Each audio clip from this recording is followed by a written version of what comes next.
গত ক্লাস কি সলিং এর বুঝেছি তাই আর মিডটা পরীক্ষা হচ্ছে 14 ব্যাচ পর্যন্ত সলিং এর পরীক্ষা হচ্ছে আর মিডটা হওয়ার পরে ফাইনাল পরীক্ষার প্রথম যে সিলেবাস সেটা হচ্ছে ফাইবার মাইগ্রেশন। তো আমরা আজকে ফাইবার মাইগ্রেশন সম্পর্কে জানবো, এটা কজগুলো কি কি, এটা গুরুত্বপূর্ণ কিনা সেই বিষয়গুলো সম্পর্কে জানবো। ফাইবার মাইগ্রেশনের ফলে কি হয়, ঠিক আছে, আসলে এটা কেন হয়, কেন ঘটে, এটার রিজনটাও আমরা দেখব, ঠিক আছে। আচ্ছা, তারপর আসি। আচ্ছা, আজকে আমরা যেটা দেখবো তিনটা বিষয় সম্পর্কে জানবো। একটা হচ্ছে ফাইবার মাইগ্রেশন জিনিসটা আসলে কি। আচ্ছা, মাইগ্রেশন বলতে আমরা মেইনলি কি বুঝি? আমরা মাঝে মাঝে বললাম না, বলি না এরকম যে ঘোরা না, মাইগ্রেশন বলতে কি ঘোরা টাইপের কিছু বলতে? স্থানান্তর বলছে, স্থানান্তর মানে একটা জায়গা থেকে আরেকটা জায়গায় স্থানান্তর। মাঝে মাঝে আমরা বলি না সাবজেক্ট চয়েসের ক্ষেত্রে যে টেক্সটাইল থেকে কেউ পাইছে সিএসসি থেকে টেক্সটাইল, এটা যেমন হয় মেরিট পজিশন অনুযায়ী এরকম স্থানান্তর হয়। তেমনি ফাইবারের মাইগ্রেশন হয়। তো মাইগ্রেশন হওয়ার রিজনটা কি, আসলে মাইগ্রেশন হওয়াটা কি ভালো নাকি খারাপ, সেই জিনিসগুলো সম্পর্কে আমরা ডিটেইলসে আলোচনা করবো। আজকে আমরা তিনটা বিষয় সম্পর্কে আলোচনা করবো, আসলে ফাইবার মাইগ্রেশন জিনিসটা কি, তারপর দিয়ে আছে প্যারামিটার। প্রত্যেকটা জিনিস কিছু প্যারামিটার থাকে, সেই প্যারামিটারগুলোর উপর ডিপেন্ড করে কি কাজ হয়। প্যারামিটার অফ ফাইবার মাইগ্রেশনের জন্য তিনটা প্যারামিটার আছে, এই তিনটা প্যারামিটার কি কাজ সেই জিনিসটা সম্পর্কে আমরা জানার চেষ্টা করবো। আর একটা টপিক আছে যে মেকানিজম বলতে আমরা জানি যে আসলে একটা কোন একটা জিনিস বা কোন একটা প্রক্রিয়া কিভাবে ঘটে সেই জিনিসটাকে মেকানিজম বলা হয়। তো ফাইবার মাইগ্রেশন কিভাবে ঘটে সেটার একটা মেকানিজম আছে, সেই জিনিসটা আমরা জানার চেষ্টা করবো। এখন আসুন আমরা হচ্ছে একটু ধীরে ধীরে আগাই কি কি আছে। হ্যাঁ,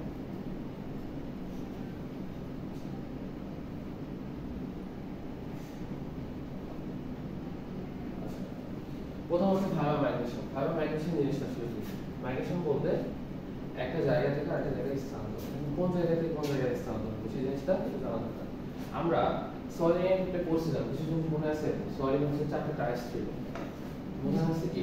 তার মধ্যে একটা টায়ার ছিল এক্সিয়াল সম্পর্কে, জানো? এক্সিয়াল বলতে আমি কি বুঝেছিলাম? ডেল এল বাই এল, না এরকম বলছিলাম লেন্থের ক্ষেত্রে এক্সিস মানে হচ্ছে এক্স অক্ষ আর হচ্ছে কি ওয়াই অক্ষ, তাই না? এরকম একটা কথা বলছে। এক্সিস মানে কি অক্ষ বোঝায়, এটা হচ্ছে সমান্তরাল আর এটা হচ্ছে প্যারালাল, এই জিনিসটা কথা বলছি।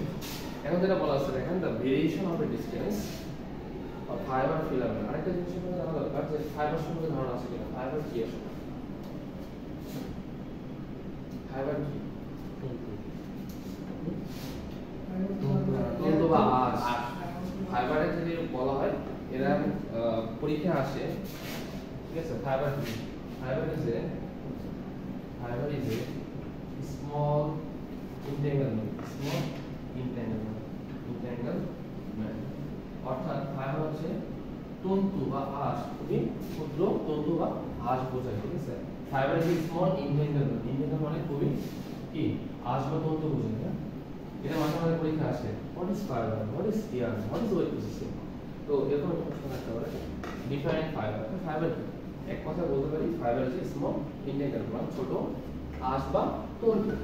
এখন আরেকটা জিনিস সম্পর্কে জানা দরকার যে ফাইবার কয় ধরনের হয়, ফাইবার কয় ধরনের হয়, ফাইবার হচ্ছে দুই ধরনের। একটা কি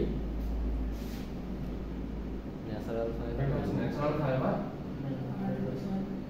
আরেকটা কি ম্যানমেড হচ্ছে ম্যানমেড ফাইবার। এখন দেখেন ন্যাচারাল ফাইবার ক্ষেত্রে কি হয়, ম্যানমেড ফাইবার, এটা আমরা জানি মোটামুটি। ন্যাচারাল ফাইবার আমরা পাবলিকে প্রকাশ করা হয়, কি জানেন? প্রাকৃতিকভাবে যেই সব ফাইবার তৈরি হয় তাকে ন্যাচারাল ফাইবার মধ্যে আবার তিনটা ক্লাসিফিকেশন আছে। একটা হচ্ছে যেটা বল যেটা হচ্ছে মিনারেল, আর তিন নম্বরে অ্যাসবাস্টোস, ঠিক আছে। এই তিনটা। আবার হচ্ছে ম্যানমেড ফাইবার, আর একটা অপর নাম কি ম্যানমেড ফাইবার মানে কি মানুষদের, এটা আরেকটা নাম হচ্ছে সিনথেটিক ফাইবার। হ্যাঁ, এটার নাম কি সিনথেটিক ফাইবার। এগুলো সম্পর্কে ধারণা রাখতে হবে। তাহলে কি বললাম প্রথমে, আমি বললাম হচ্ছে ফাইবার কি। ফাইবার ইজ স্মল ইন্টেঙ্গলমেন্ট, ফাইবার একটা ছোট তন্তু বা আঁশ। ফাইবার কয় ধরনের, ফাইবার হচ্ছে দুই ধরনের, একটা হচ্ছে ন্যাচারাল ফাইবার আর একটা হচ্ছে ম্যানমেড ফাইবার। ন্যাচারাল ফাইবার হচ্ছে আবার কয় ধরনের, তিন ধরনের, একটা হচ্ছে ভেজিটেবল, একটা হচ্ছে মিনারেল আর একটা হচ্ছে অ্যাসবাস্টোস। আর একটা কি ম্যানমেড ফাইবার অথবা কি বলা হয় সিনথেটিক, অর্থাৎ সিনথেটিক ফাইবার বলতে কোনগুলো বোঝায়, পলিস্টার, নাইলন, তারপর আর কি ভিসকোস, ল্যাটেক্স। এখানে আরেকটা ইনফরমেশন দেই, ভিসকোসের সুতা, হ্যাঁ বলছিলাম না সলিড কি কি বলছিলাম এটা প্রশ্ন? সলিড প্রপার্টিস কার বেশি সবথেকে বেশি? স্যার সলিড প্রপার্টিস এর ক্ষেত্রে কিছু ভ্যালু ছিল তারা কটনের ক্ষেত্রে কিছু ভ্যালু ছিল। জি স্যার কোনটা সবথেকে বেশি ছিল? সলিড প্রপার্টিস ভিসকোসের বেশি ছিল। একটা জিনিস মনে রাখতে হবে, আমরা যখন হচ্ছে ইয়ান টাইমের ক্ষেত্রে যখন আমরা ব্যাস সেকশনে আমরা হচ্ছে কি করি, ব্যাস সেকশনে প্রথম কি কাজ প্রথম কোন ওয়েন্ডিং করি না, মানে বড় বক্র থেকে ছোট বক্র যখন করি যদি সেটা ভিসকোস সুতা হয় এই আরপিএমটা কমে চালাতে হয়। এমনি থেকে যে আরপিএম এ চালানো হয় কটন বা পলিস্টার সেটা হচ্ছে প্রায় 700 আরপিএম। কত? 700 আরপিএম। এখানে যদি আমরা সেই জিনিসের কি ভিসকোস হয় সেখানে আরপিএমটা একটু কমে চালাতে হয়। কেন? কমে না চালাইলে যদি বেশি স্পিডে চালানো হয় ভিসকোস ছেড়ে যাওয়ার সম্ভাবনাটা অনেক বেশি। এজন্য যখন কোনো দিকে সুতা চালানো হয় তখন মনে রাখতে হবে ভিসকোস সুতা হলে সেটা আরপিএমটা কমে চালানো হবে। Clear information? তাহলে কি একটা আসি যে ফাইবার মাইগ্রেশন জিনিসটা কি বলা হচ্ছে, the variation of A distance of A fibre or filament. আরেকটা জিনিস বলি ফিলামেন্টের কথা, ফিলামেন্ট আর ইয়ার পার্থক্য আছে? ফিলামেন্ট ইয়ার্ন, ফিলামেন্ট কয়েকটা ফিলামেন্ট নিয়ে তো একটা ইয়ার্ন তৈরি হয়। ফিলামেন্ট এবং ইয়ার বাজারে পলিস্টার বলে না, পলিস্টার সুতা ফিলামেন্ট, ওর পার্থক্য আছে কি? পলিস্টার ফিলামেন্ট কতগুলো আঁশ বোঝায় ফিলামেন্ট দিয়ে? অনেকটা কাছাকাছি আসছে। পলিস্টার সুতা কি আমরা দেখছি কি হয়, টান দিলে কি হাত কাটা যায়? বেশ কাটে, জুতো টানা তুলনামূলক ফিলামেন্টটা কিন্তু একটু আঁশ টাইপের হয় ফিলামেন্টটা। এখানে মাঝে মাঝে পরীক্ষা প্রশ্ন আসে, what is the difference between yarn and filament? Sir যেমন 75 লাইনের পলিস্টার যেগুলো থাকে ওখানে 72 ফিলামেন্ট ইউজ করে, তার মানে কি 72টা আঁশ থাকে। এবং এটা মানে কি আমরা যে ইউজ করি এটা এটা কি এই টুটা কি 50/2 মানে তো 25 কাউন্ট, 50 এর টুটা কি আমি বলছি দুইটা থাকে স্যার দুইটা কি থাকে? ফিলামেন্ট থাকে। প্লাই বলা হয় এগুলো, হ্যাঁ নাই আমরা এই জিনিসগুলো আমরা ভুল করি যে এরকম, হ্যাঁ আমরা জানি এটা কাউন্ট 50/2 পলিস্টার, জি স্যার 60/2 পলিস্টার বা 60/3 পলিস্টার। তখন এই যে আমরা টুইস্ট বলি না, টুইস্ট মানে কি প্যাচ দেওয়া, তাই না? এই প্লাই মানে হচ্ছে দুইটা প্লাই মানে দুইটা টুইস্ট দেওয়া। তিন মানে কি তিন প্লাই মানে তিনটা টুইস্ট দেওয়া। চার মানে কি চারটা টুইস্ট মানে চারটা প্লাই, এরকম বলা হয়। তাহলে কি এটাকে বলা হয় প্লাই। মনে রাখবেন সবসময়, এটা আমরা ভুল করি না, এটাকে বলা হয় প্লাই বলা হয়। আমরা আরেকটা জিনিস এখান থেকে শিখতে পারি, সেটা হচ্ছে টিকিট নাম্বার। টিকিট নাম্বার আর আইডিয়া আছে টিকিট নাম্বার কি জানি না, জানো দরকার নেই। সুতা খুলে ভিতরে যেটা থাকে ওটা টিকিট নাম্বার বলতে সুতরাং হচ্ছে মোটা নাকি চিকন, এটা বোঝা যাচ্ছে। এটা হচ্ছে টিকিট নাম্বার, এটা হচ্ছে ফেব্রিক অ্যাপারেল ক্ষেত্রে আছে আর কি। যাও অনেক কথা বলবো। কাউন্ট দিয়েও তো আমরা বুঝি যে হ্যাঁ হ্যাঁ কাউন্ট দিয়ে বুঝি, count is numerical expression which indicates the courses of find. Count আর টিকেট নাম্বার এটা কি একই থাকে? এটা একটা সূত্র আছে, হ্যাঁ এটা সূত্র হচ্ছে 60 into resultant count, resultant count. যাও এগুলো হচ্ছে আই ডিপ পড়াশোনা আমরা পরে দেখব। এটা সূত্র আছে টিকিট নাম্বার এর 60 ইনটু রেজাল্টেন্ট কাউন্ট, আমরা দেখব আর কি এগুলো যখন আমরা পড়বো আর বড় তখন দেখব। এটা সূত্র আছে রেজাল্টেন্ট কাউন্ট ইনটু 60। আচ্ছা দেখো এখন যেটা বলতেছিলাম যে তাহলে কি বলি ফাইবার মাইগ্রেশন বলতে কি বোঝায়? ফাইবার মাইগ্রেশন বলতে বোঝায় একটা ইয়ারে একটা ডিসটেন্স থেকে আরেকটা ডিসটেন্সে কতটুকু থাকে আর কি, সেটা বলা হচ্ছে যে the variation of the distance of a fiber or filament from the yarn axis along with length। মানে একটা এক্সিসের লেন্থ থেকে আরেকটা এক্সিসের লেন্থের কতটুকু দূরত্ব সেটাকে আমরা বলি ফাইবার মাইগ্রেশন। ঠিক আছে, এখন আসেন যে প্যারামিটার ফর ফাইবার মাইগ্রেশন। তিনটা প্যারামিটার আছে, তার মধ্যে নাম্বার 1 হচ্ছে স্টেবল লেন্থ। নাম্বার 1 কি স্টেবল লেন্থ। স্টেবল লেন্থ বলতে আমরা জানি কয়টা স্টেবল লেন্থ আছে কি বলেন তো? না পারলে সমস্যা নেই, আমরা তো শিখতে এসেছি তাই না? এগুলো কি তোলা হয়েছে মোটামুটি? জি স্যার। আচ্ছা এখন আসেন তিনটা প্যারামিটার আছে, সেই প্যারামিটারগুলো কার উপর ডিপেন্ড করে সেটা আমরা একটু জানবো। নাম্বার 1 হচ্ছে স্টেবল লেন্থ। নাম্বার 1 কি স্টেবল লেন্থ। যদি স্টেবল লেন্থ বাড়ে তাহলে ফাইবার মাইগ্রেশনটা কি হবে? বাড়বে। তাহলে কি কখনো যদি বলা হয় ফাইবার মাইগ্রেশনের সাথে ফাইবার মাইগ্রেশন সাথে স্টেবল লেন্থের সম্পর্ক কি কি হবে বলেন তো? বাড়বে, হ্যাঁ স্টেবল লেন্থ। অর্থাৎ যদি স্টেবল লেন্থ বাড়ে মাইগ্রেশন কি হবে? ফাইবার মাইগ্রেশন বাড়বে। যদি স্টেবল লেন্থ কমে তাহলে ফাইবার মাইগ্রেশন কি হবে? কম হবে। ঠিক আছে, তাহলে তিনটা প্যারামিটার। এক নম্বর হচ্ছে স্টেবল লেন্থ, দুই নম্বর কি আছে? দুই নম্বর আছে হচ্ছে টেনশন। টেনশন বলতে আমরা কি বুঝি? স্যার টেনশন বলতে স্যার মেশিনে Stage হবে। সুতার টান এটা টান মানে টেনশন। আমরা যে মেশিনটা চালা হ্যাঁ, স্যার, ওখানে একটা মেশিনটা ঘোরে না একটা নির্দিষ্ট আরপিএমে চালানো একটা টান টান হয়, সেটা হলো টেনশন। এই টেনশনের সাথে সম্পর্ক কি? সমানুপাতিক। হ্যাঁ, টেনশনের সাথে কি সমানুপাতিক। সমানুপাতিক is equal। খুবই ইজি এটা। যদি টেনশন বাড়ে তাহলে ভাইবা মাইগ্রেশন বাড়বে, যদি টেনশন কমে তাহলে ভাইবা মাইগ্রেশন কমবে। স্যার দুইটা তো সেম হইলো। হ্যাঁ সবই এই তিনটেই সেম। এটা মানে কি বাড়া, হ্যাঁ মানে এটা বোঝায়। আর যদি নিচে দিয়ে দিতাম তাহলে কি কমা। কমে। এটা একটু মনে রাখতে হবে। 3 নাম্বার হচ্ছে মোড অফ স্পিনিং। অনেকগুলো মোড অফ স্পিনিং আছে, যেমন ডাই স্পিনিং আছে, ঠিক আছে? আমরা দেখবো তার মধ্যে কি আছে, fibre migration yarn depend on the method of manufacturing process. অর্থাৎ ইয়ান যখন তৈরি করা হয় একটা ম্যানুফ্যাকচারিং প্রসেস আছে। তার প্রথম প্রসেসটা কি? আমি বলছিলাম ক্লোজার মুখস্থ করার জন্য, এই জন্য বলছিলাম যে 4টা পার্ট আছে, 4টা পার্টের ক্লোজার মুখস্থ করতে হবে। প্রথমে যে ইয়ানটা তৈরি হয়, ইয়ানটা কই থেকে হয়? তুলা থেকে। তুলা থেকে। প্রথমে র ম্যাটেরিয়াল, তাই না? র material। তো র ম্যাটেরিয়াল আছে, তারপর কি আছে? ফাইবার আছে, তাই না? তারপর কি আছে? ফাইবারটা কি হয়? ইয়ান। ইয়ান। হ্যাঁ? তো এটা প্রত্যেকটা একটা কি আছে? এটা একটা প্রসেস, না? Manufacturing process. Mode of spinning বলা হয়, যেটা হচ্ছে যে ইয়ানটা কিভাবে তৈরি করা হয়। প্রথমে হচ্ছে র ম্যাটেরিয়াল থাকে, সেই র ম্যাটেরিয়াল থেকে ফাইবার, ফাইবার থেকে ইয়ান আসে। তো এটার উপরে কি হয়? ফাইবার মাইগ্রেশনটা ডিপেন্ড করে। তো ফাইবার মাইগ্রেশন মানে কি? একটা জায়গা থেকে আরেকটা জায়গায় স্থানান্তর হচ্ছে। প্রথম অবস্থা ছিল র ম্যাটেরিয়াল, তারপর আসলে ফাইবারে, তারপর ইয়ান, ইয়ান থেকে কই যাবে? নিডিং এ যাবে না? নিডিং এ গেলে তো কাপড়টা বুনবে, তারপর নিডিং থেকে কই যাবে? লাইন। ডাইং এ যাবে, ডাইং এর পর সুতরাং কি হয়? গার্মেন্টসে যায়, গার্মেন্টসে যায় সুইং হয়। তো প্রত্যেকটা এক একটা কি স্থানান্তর হচ্ছে, সেই জিনিসটা মোড অফ স্পিনিং বলা হয়। তাহলে মোড অফ স্পিনিং এর উপরও ফাইবার মাইগ্রেশনটা ডিপেন্ড করে। তাহলে ফাইবার মাইগ্রেশন কাকে বলে আমি একটু বলি। ফাইবার মাইগ্রেশনটা হচ্ছে স্যার ইয়ার ওই সেক্টরটা কি বলে sir? Working job, working sizing, movie weaving size, weaving equal to সোয়েটারের মধ্যে। তার সাইজিং, সাইজিং এর যে বিষয়গুলো আছে এগুলো হচ্ছে অনেকটা একের উপর প্রিডিকমেন্ট প্রসেসের মধ্যে পড়ে। ডাইং এর এটা বলতেছি সাইজিং, ডিসাইজিং, এগুলো যে সাইজিং ম্যাটেরিয়াল গুলো আছে সেটা রিমুভ করা হয়, ডাইং এর আগে করা হয়, প্রিডিকমেন্ট প্রসেসে করা হয়। এই জন্য টেক্সটাইলের হার্ড বলা হয় প্রিডিকমেন্ট প্রসেসকে। Why predicament process is called heart of textile? কেন প্রিডিকমেন্ট প্রসেসকে টেক্সটাইলে হার্ড বলা হয়? কারণ হচ্ছে যদি তুমি প্রিডিকমেন্ট প্রসেসে যদি তুমি কি করো, ভালোভাবে স্কাউরিং ব্লিচিং করো, স্কাউরিং ব্লিচিংটা কিন্তু প্রিডিকমেন্ট প্রসেসের মধ্যে পড়ে। যদি তুমি সাইজিং ম্যাটেরিয়াল গুলো তুমি রিমুভ করতে পারো তখন কি হবে? তুমি যখন ডাইস গুলো ফেব্রিকের মধ্যে ঢুকাবা, সেই ডাইস গুলো ফেব্রিকের গায়ে খুব সহজে লাগা যাবে। আর যদি ইমপিউরিটিস থাকে, কারণ হচ্ছে আমরা কি জানি কটনের ক্ষেত্রে ইমপিউরিটিস কতটুকু? আমরা যে কটন ডাইং করি আমরা জানি ইমপিউরিটিস কতটুকু জানি। কটনের মেইন উপাদান কি? সেলুলোজ, এতটুকু তো জানি। সেলুলোজ থাকে হচ্ছে 94%, কত পার্সেন্ট? 94%।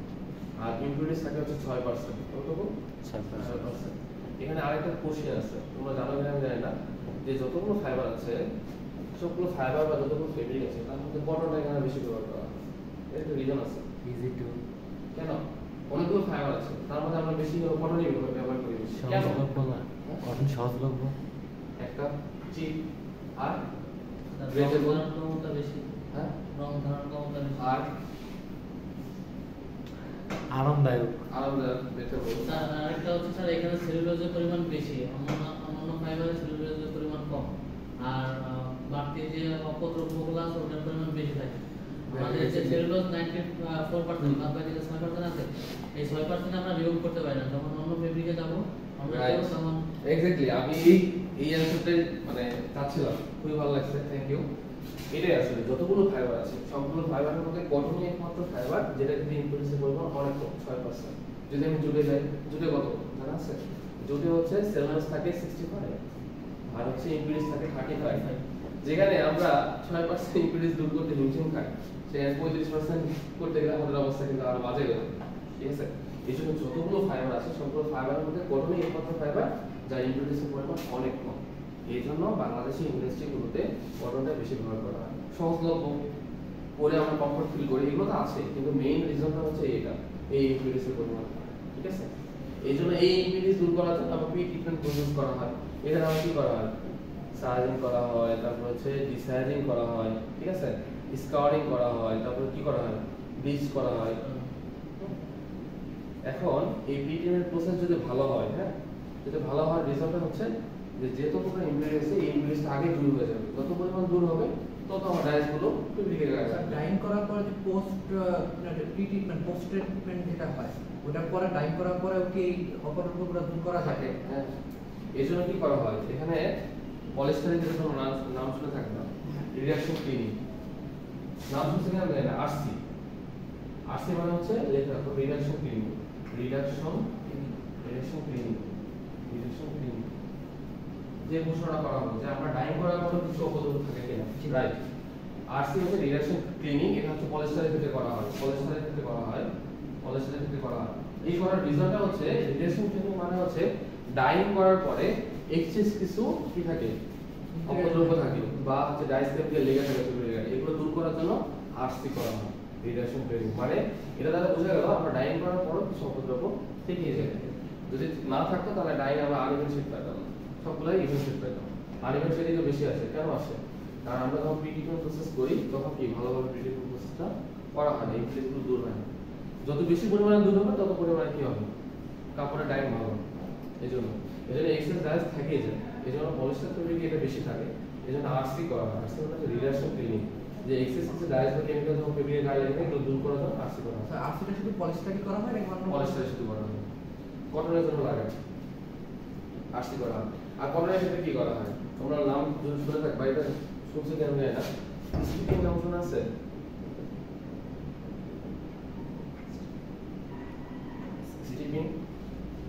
স্টিপিং হচ্ছে যখন হচ্ছে শেপটা ভালো আসে না, স্ট্রিমিং জি স্যার কি স্টিপিং কি?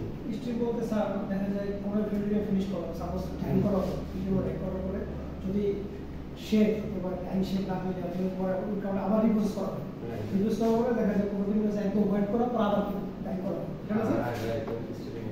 মানে যখন দেখা যাচ্ছে যে এই ম্যাটেরিয়ালসটা ডাইং করার পরে এটা চলে না, মিলে না, তখন স্টিপিং করা, তখন ওটা দূর করে কালারটা দূর করতে ব্ল্যাক করে দেওয়া হয় অথবা ব্ল্যাক করা হয়, ব্ল্যাক করে তার ঝামেলা যদি বেশি এক্সেস হ্যাঁ, বেশি access হয়ে যায়, তখন ওই materials অনেক কিছু বুঝে যেতেছে। হ্যাঁ হ্যাঁ হ্যাঁ, তখন ব্ল্যাক করা মানে একবারে কালারটা ডিস্ট্রয় করে দেয়। ডাইসের তো এটা তো কম হয়, এটা common, এটা common না। অনেক আছে, অনেক প্রকাশ করতে করে হ্যাঁ। জানা যায় না, তো রাত্রেবেলা করে রাত্রেবেলা করে ফেলে। তো তোমার কি মনে হয় কাপড়গুলো এত কাপড় নষ্ট করবে? কখনো একটা ছটা কোনো জিনিস নষ্ট হয় না, ওই যে ব্ল্যাক করে ছেড়ে দেয়। আমি যখন ডাইং ছিলাম তখন দেখতাম যে কি হইতো, কোনো একটা কালার নষ্ট হয়ে গেছে কি করতো? কিছু কিছু সময় স্যার দেখা যায় আমাদের কি ডাইয়ের জন্য এক্সট্রা ডিজে অথবা এই যে নিউ করা হয় শুধু স্টুডেন্টটা কমানোর জন্য। আর ডিজাইন নিজের উপর এটা ডিপেন্ড করে প্রোডাকশন, এটা যাবে কিনা, খাবে কিনা। মানে এক খাবার দিলে খায় দেয়, আরে চলবে না, চলবে মানে চলবে, ডিজাইন বলছে মানে চলবে। ওরা কি করে এটা যখন নষ্ট হয়ে যায় ব্ল্যাক করে রেখে দেয়, যখন অর্ডার আসে ব্ল্যাকের মধ্যে ঢোকে দেয়, কোনোটাই অর্থনৈতিক নাও করা হয় না। ঠিক আছে, বুঝা গেছে এই জিনিসটা? তাহলে যেটা বললাম আমার পরে ফিরে আসি যে ফাইবার মাইগ্রেশন তিনটা বিষয়ের উপর ডিপেন্ড করে, তিনটা প্যারামিটারের উপর ডিপেন্ড করে। এক নম্বর হচ্ছে স্টেবল ফাইবার, স্টেবল ফাইবার যদি বাড়ে ফাইবার মাইগ্রেশনে বাড়বে। নাম্বার 2 যেটা বললাম কি টেনশন যদি বাড়ে ফাইবার মাইগ্রেশন বাড়বে। আর নাম্বার 3 বললাম mode of spinning, mode of spinning এর উপর ফাইবার মাইগ্রেশনটা ডিপেন্ড করে। আরেকটা পড়াবো আজকে শেষ এই পর্যন্ত। হ্যাঁ, মেকানিজম কজেস হচ্ছে মাইগ্রেশন। আমরা গতদিন কোএফিসিয়েন্ট অফ ফ্রিকশন করছিলাম, তোমাদের মনে আছে কিনা? ফ্রিকশন আমরা নাম বলছিলাম, কোএফিসিয়েন্ট অফ ফ্রিকশন করছিলাম, মনে আছে? একটা ম্যাক্সিমাম ফোর্স দেওয়া ছিল আর একটা হচ্ছে মিনিমাম ফোর্স আমরা করছিলাম। ওখানে একটা মর্টন একটা ল ছিল, মর্টন ল অনুযায়ী তোমাদের মনে আছে কিনা তোমরা একটু দেখে নিও। বলছিল মর্টন প্রপোজ করছিল প্রথমে, আচ্ছা কোন একটা মেকানিজম আসার আগে কিছু শর্ত আছে, যে প্রথম ইনিশিয়াল অবস্থায় একজন মতবাদ দেয়, তার কিছু মতবাদ ভুল থাকে, ওরা সংশোধন করে, তার মতবাদ ভুল থাকে, এভাবে কিন্তু আমরা সব সূত্রগুলো পাইছি। তো মডার্ন প্রথমে কি বলছিল? প্রথমে বলছিল যে ফাইবার মাইগ্রেশনটা ঘটে কার মধ্যে? Migration is a tension difference between fibre different radical position in twist chain. অর্থাৎ কোন একটা টুইস্ট ইয়ানের বিভিন্ন পজিশনের উপর ফাইবার মাইগ্রেশনটা ডিপেন্ড করে। পরবর্তীতে কি হয়েছে? During the twist insert on fibre are subject to different tension depending on radical position. আচ্ছা, according to the principle of minimum energy of deformation. Deformation মানে কি? ডিফর্মেশন অথবা ডিসপ্লেসমেন্ট মানে হচ্ছে কোন একটা, কারণ আমরা যখন কি বলি কোন একটা বস্তুর উপর যখন বল প্রয়োগ করা হচ্ছে বস্তুর কি একটা এরকম করছিলাম, মনে আছে? F into dl, dl মানে কি ছিল? dl হচ্ছে ডিসপ্লেসমেন্ট, একটা জায়গা থেকে আরেকটা জায়গায় স্থানান্তর হয়ে যাওয়া। স্টেইনে বলছিলাম, স্টেইনে বলছিলাম তাই না? dl মানে যারা নতুন আসছে তাদের একটু সমস্যা হবে, কারণ আগে আমরা যেগুলো করছি ওগুলো তো একটা রিলেটেড, তো একটু কোঅপারেট করে নিতে হবে। এখানে বলছে according to the principle of the minimum energy deformation, fiber line near the ion surface will try to migrate in the inner zone where the energy is lower. This lead a cyclic interchange of fibre fiction. অর্থাৎ আমরা কেমিস্ট্রিতে পড়ে আসছিলাম, মনে আছে কি higher energy আর lower energy বা শক্তি স্তর সম্পর্কে ধারণা আছে। শক্তি স্তর আমরা পড়ে আসছিলাম, ফিজিক্সে পড়ছি, কেমিস্ট্রিতে পড়ছি। শক্তি স্তর লেভেল আছে, লোয়ার এনার্জি তো হায়ার এনার্জি দিকে যায়, ইলেকট্রিক স্থানান্তর যখন ঘটে মনে হয়। যাও এক কথা মনে রাখবা যে মর্টন নামে যে বিজ্ঞানী আছেন তিনি বললেন যে এই যে ফাইবার মাইগ্রেশনটা ঘটে, এই ফাইবার মাইগ্রেশন ইয়ার টুইস্টের উপর ডিপেন্ড করে। টুইস্ট দেওয়ার ফলে একটা এক্সিস থেকে আরেকটা এক্সিস যতটুকু উদ্ভূত সেই জিনিসটাকে ফাইবার মাইগ্রেশন বলা হচ্ছে। এখন দেখেন এটা একটা গ্রাফ দেওয়া আছে, সেই গ্রাফটা কি বোঝা যায়? গ্রাফটা প্রথমে শো করে the relation of fiber migration influence mainly three groups of factors. তিনটা ফ্যাক্টরের উপর ডিপেন্ড করে। নাম্বার 1 যেটা হচ্ছে fibre related factor such as fibre length, একটু আগে দেখেছিলাম লেন্থের উপর ডিপেন্ড করে। ফাইবার ফাইননেস, ফাইননেস মানে কি? ফাইননেস, ফাইননেস তাই কতটা ভালো। ফাইননেস মানে কি? চিকন, চিকন, চিকন, চিকন। ফাইননেস। আর কোর্স মানে হচ্ছে মোটা। কোর্স টেক্সটাইলের দুটো কমন টার্ম, একটা হচ্ছে ফাইনার, একটা হচ্ছে কোর্স। কোর্স মানে হচ্ছে মোটা সুতা, আর ফাইনার মানে হচ্ছে চিকন, ফাইননেস বলা হয়, ঠিক আছে?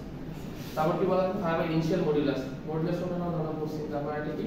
ফাইবার বেন্ডিং, ঠিক আছে? বেন্ডিং মডুলাস মানে পড়ছি, ফাইবার প্রবেশ করা আমরা অনেকে পড়ে গেছি। তারপর বেন্ডিং আর বাইন্ডিং দুইটা কি একই না? একই, ঠিক আছে? তারপর কি বলছে? ইয়ার রিলেটেড ফ্যাক্টর, ইয়ার কাউন্ট, ইয়ার টুইস্ট। কাউন্ট সম্পর্কে আমি বলছি তোমাদের। কাউন্ট কি? ওই যে একটু আগে বলবো, কোর্সেসটা কি? খুবই কমন টার্ম, যে প্রত্যেকটা পরীক্ষায় এটা প্রশ্ন আসে, কাউন্ট কি? আমরা যেখানে ফ্যাকাল্টি নিয়োগের পরীক্ষা দিতে গেলেও প্রশ্ন আসে কি? কাউন্ট কি? কাউন্টের সিস্টেম কয় ধরনের? সবসময় রাখবে এটা, তোমাদের ভাইবা বোর্ডে সবসময় ধরা হয়। কাউন্ট কি? Count is the numerical expression which indicate the year is course or final. মানে এটা নির্দেশ করে সুতা মোটা নাকি চিকন। দুই ধরনের সিস্টেম আছে, একটা হচ্ছে ডিরেক্ট সিস্টেম আর একটা হচ্ছে ইনডিরেক্ট সিস্টেম। ডিরেক্ট সিস্টেমে হচ্ছে কি লেন্থ ফিক্স, আর ইনডিরেক্ট সিস্টেমে ওয়েট ফিক্সড। জানি তো আমরা এগুলো না জানা রাখো যে কাকে বলে count. Count is the numerical expression, লিখে রাখো, আমি লিখে দিচ্ছি তোমাদের সুবিধার জন্য। এটা মনে আছে শেষ করে দেবো, একটু লিখে দিই, এই জিনিসটা তোমাদের লাগবে। Count is numerical expression. Count is a numerical expression. Numerical expression which indicates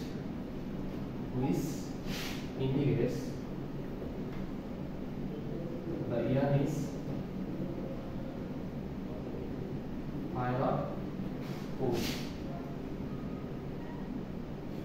ঠিক আছে? আর ইয়ার কাউন্টের জন্য দুই ধরনের সিস্টেম আছে। there are two system. Number 1 direct system, number 2 indirect system.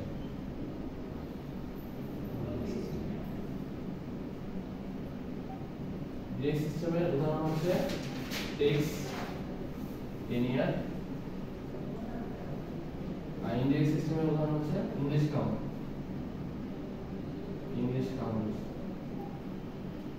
Example দিন তো দুইটাই, দুইটার একটা এক্সাম্পল দেন। এই যে ডিরেক্ট সিস্টেম, হ্যাঁ ডিরেক্ট সিস্টেমে টেক্সট কাকে বলে জানা আছে? টেক্সট কি sir? Year is the final count is a numerical expression which indicates the yarn is finer অথবা or coarseness অথবা coarse, অথবা দিতে পারো coarseness or finer, একই কথা। তো তো মোটা নাকি চিকন। there are two system, একটা হচ্ছে direct system আর একটা হচ্ছে indirect system। হ্যাঁ, এখন আসো টেক্সট কাকে বলে, এটা একটু জানা দরকার। টেক্সট মানে হচ্ছে 1000 গ্রাম সুতার ওজন যত গ্রাম, 1000 গ্রাম ইয়ানের ওজন যত গ্রাম। তাহলে 20 টেক্সট বলতে কি বোঝায়? 20 টেক্সট বলতে বোঝায় 1000 গ্রাম সুতার ওজন 20 গ্রাম। ক্লিয়ার? বুঝছো? 20 টেক্সট বলতে কি বোঝায়? এটা আসলে কিভাবে বললো 1000 গ্রাম সুতার ওজন 20 গ্রাম নাকি এখানে 1000 সুতা 1000 সুতা 1000 মিটার সুতার ওজন। 1000 মিটার প্রথমে গ্রাম বলছেন তো সেজন্য আর কি আমি না, ওটা মানে কত গ্রাম বলছি, এখানে তো গ্রাম বলছে এটা। হ্যাঁ মানে 1000 মিটার সুতার ওজন কত গ্রাম? কত গ্রাম? তাহলে কি 20 টেক্সট বলতে কি বোঝায়? 20000 মিটার সুতার ওজন 20 গ্রাম। এটা ফাইনাল স্যার, এটা বুঝাই বলছেন ফাইনাল স্যার। এগুলো বুঝবে। ঠিক আছে? এই জিনিসগুলো খুবই লাগবে, মানে ভাবে করে তো অ্যাভেলেবল ধরে। এরা যারা ফ্যাকাল্টি বলো, তোমার যারা ইন্ডাস্ট্রি চাকরি করে তারাও বলতে পারে না, খুব করে স্যার ইংলিশ কাউন্ট ইংলিশ কাউন্টের ক্ষেত্রে আরেকটা জিনিস আছে, এক হ্যাং সমান হ্যাঁ জানি, এই জিনিসটা স্যার, এক হ্যান্ড সমান 840 ইয়ার্ড। ইয়ার্ডে এক হ্যাঁ, ওয়ান এক হ্যাং সমান 840 ইয়ার্ড। হ্যাঁ, তখন কি করা হয়, ইংলিশ কাউন্টের ক্ষেত্রে এভাবে হিসাব করা হয়। হ্যাঁ, কত পাউন্ড মানে হচ্ছে ধরো 20 ইংলিশ টেক্সট বলতে কি বোঝায়, ইংলিশ কাউন্ট বলতে কি বোঝায়, তখন কি হয়, তখন এই যে এক হ্যাং সমান এত ইয়ার্ড, তখন কি করা হয় 840 ইনটু 20 ইয়ার্ড, সুতার ওজন কত পাউন্ড, সেটাকে বলা হয় ইংলিশ কাউন্ট। তোমরা যখন ইয়ার্ডে যাবা আরো বিজনেস করতে পারবে, মানে এক হ্যাং সমান কত ইয়ার্ড, 840 ইয়ার্ড। আরো অনেক সম্পর্ক আছে, পেছলা আমার দরকার নেই। 840 ইয়ার্ড, তখন কি করা হয় 840 ইনটু 20 ইয়ার্ড, সুতার ওজন কত পাউন্ড, সেটাকে বলা হয় তত পাউন্ড। তাহলে আমি যদি বলি 30 ইংলিশ কাউন্ট বলতে কি বোঝায়, 840 ইনটু 30 ইয়ার্ড, সুতার ওজন এত পাউন্ড। ঠিক আছে, এভাবে ইংলিশ কাউন্টটা স্যার বের করতে অনেক ঝামেলা, সূত্রটা অনেক তো এখানে অনেকগুলো সম্পর্ক আছে। এই আমি তোমাকে দেখাই দেবো, ডিপ্লোমা আর কি পড়ছে এখনো মনে ওই হয় টেক্স আর ডেনিমের মধ্যে সম্পর্ক আছে, 590 টেক্স আর মেট্রিকের সম্পর্কে 1000, এগুলো সূত্র আছে, সূত্র ছাড়া পারা যাবে না। তো তোমরা যখন ইয়ান করবে, ইয়ানে এরকম আছে আর কি। ক্লিয়ার? যাই হোক, তাহলে আমি 3টা ফ্যাক্টরের কথা বললাম, এই ফ্যাক্টরগুলো একটু দেখে নিয়ে হ্যাঁ আমরা নেক্সট ক্লাসে আমরা আরো ডিটেইলস করার চেষ্টা করব, যেহেতু অনেকেই নাই সব কিছু আমরা আসলে শেষ করতে পারবো না। ফ্লো চার্টটা, ফ্লো চার্টের কথা বলেন, কি কি স্যার আবার বাস আমি বলে দিচ্ছি, শেষ পুরো শেষ। স্যার লেখাকে বোঝা যায়, হ্যাঁ স্যার দেখো কি স্যার? তাড়াতাড়ি করে লিখতো। এগুলো স্যার, মানে এগুলো স্যার যে কাজ চাকরি অফিসে স্যার কাজ করতে স্যার, এগুলো স্যার আলোচনা করব। আচ্ছা ঠিক আছে, আমি আমি সারাদিন ঠিক আছে। ম্যাম খুব পাঞ্চুয়াল। আচ্ছা, যে ফ্লোচার্টের কথা বলছিলাম, 4টা ফ্লোচার্টের কথা বলছিলাম, 4টা ফ্লোচার্ট খুব ভালো করে দেখে নেবা। একটা হচ্ছে ফ্লোচার্ট, এই ফ্লোচার্টগুলো লাগবে। আর এখন যদি জানা নেই তোমরা হচ্ছে অনেক আগে থাকবে। Flowchart of textile, flowchart of textile. এক নাম্বারটা হচ্ছে ইয়ার ম্যানুফ্যাকচারিং, ইয়ার ম্যানুফ্যাকচারিং, ইয়ার ম্যানুফ্যাকচারিং ফ্লোচার্ট, ইয়ার ম্যানুফ্যাকচারিং, ইয়ার ম্যানুফ্যাকচারিং ফ্লোচার্ট, ইয়ার ম্যানুফ্যাকচারিং ফ্লোচার্ট, ইয়ার ম্যানুফ্যাকচারিং ফ্লোচার্ট। 2 নাম্বারটা হচ্ছে ফেব্রিক ম্যানুফ্যাকচারিং ফ্লোচার্ট। 3 নাম্বারটা হচ্ছে ওয়েট ম্যানুফ্যাকচারিং ফ্লোচার্ট। আর 4 নাম্বারটা হচ্ছে গার্মেন্টস, গার্মেন্টস অথবা অ্যাপারেল ম্যানুফ্যাকচারিং ফ্লোচার্ট। এটা হচ্ছে ইয়ার ম্যানুফ্যাকচারিং ফ্লোচার্ট, একটা হচ্ছে ফেব্রিক, একটা হচ্ছে ওয়েট, আর একটা হচ্ছে গার্মেন্টস এর অ্যাপারেল ম্যানুফ্যাকচারিং ফ্লোচার্ট। ক্লিয়ার? ক্যামেরাটা একটু অফ করে দাও। আজকে এই পর্যন্ত না।